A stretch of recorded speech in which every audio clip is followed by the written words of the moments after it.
Understanding culturally relevant and responsive teaching. How can teachers effectively engage students from diverse backgrounds? This is a question that many teachers face. Think about diversity in your classroom. Take some time to reflect on these questions. Who are my students? What are their backgrounds? And how many are from the same background as me? How might my students' traditions, values, and beliefs, imperfections, and situations differ from my own? Classrooms are becoming increasingly multicultural in Canada, and there must be new challenges for teachers. Culture matters. Have you ever thought about how your culture influences your students? Culture plays a huge part in education. Culture shapes what we teach, how we teach, and who we teach. So, it is very important to recognize that culture is central to teaching and learning. It plays a key role in communicating and receiving information. A big challenge is that often students and teachers do not have the same cultural, ethnic, and social background. These cultural differences in classrooms can create serious challenges to teaching and learning. A way to mediate these differences is to have teachers build bridges across cultural differences through culturally relevant and responsive teaching. Gloria Robson-Billings introduced the term culturally relevant pedagogy to describe a form of teaching that calls for engaging learners whose experiences and cultures are traditionally excluded from based on her research of effective teachers of African American students. Robson-Billings proposed three goals on which these teachers' practices were grounded. First, teaching must yield academic success. Second, teaching must help students develop positive ethnic and cultural identities while simultaneously helping them achieve academically. Third, teaching must support students' ability to recognize, understand, and critique current and social inequalities. By centering these goals in their practice, culturally relevant practitioners can empower students not only intellectually but also socially, emotionally, and building on the work of Robson-Billings, Geneva Gay developed a framework with a stronger focus on teachers' strategy and practices, that is, the doing of teaching.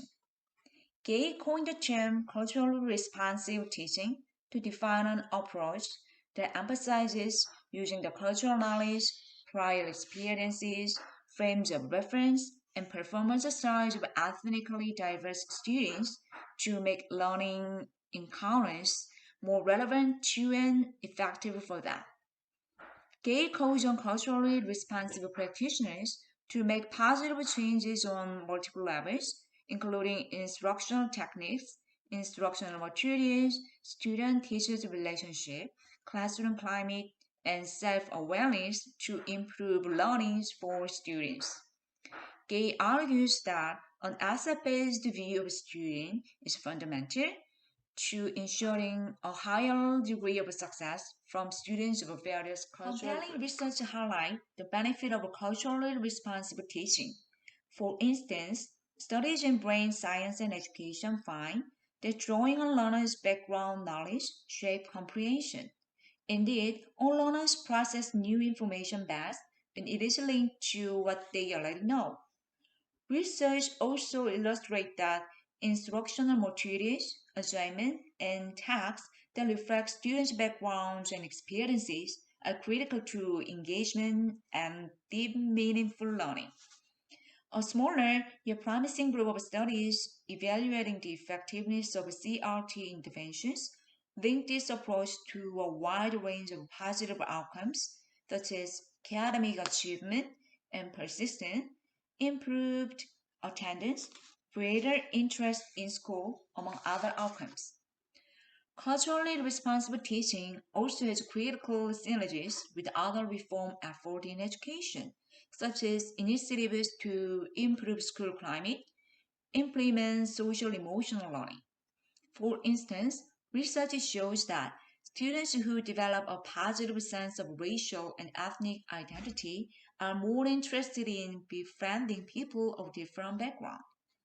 Other studies have found that a strong racial ethnic identity is linked to higher self esteem, academic attitude, well being, and the ability to navigate discrimination.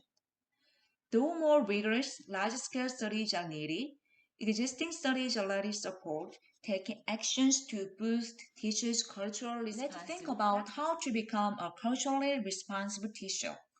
The first step is to understand your own culture and what it affects the way you relate to students. As teachers, we often believe that we can be objective and neutral, but we all bring our life experiences, cultures, values, and beliefs into the classroom. We all have implicit biases, which refer to attitudes or stereotypes that affect our understanding, actions, and decisions in an unconscious way. We need to understand, challenge our unconscious bias. This helps us to better understand ourselves and effectively communicate and work with students. Another key aspect of culturally responsible teaching is to create an inclusive learning environment in which students feel safe, allow them to be who they are, where students feel their contributions and perspectives are valued and respected. For this, it is important to establish a classroom that is caring, friendly, and supportive.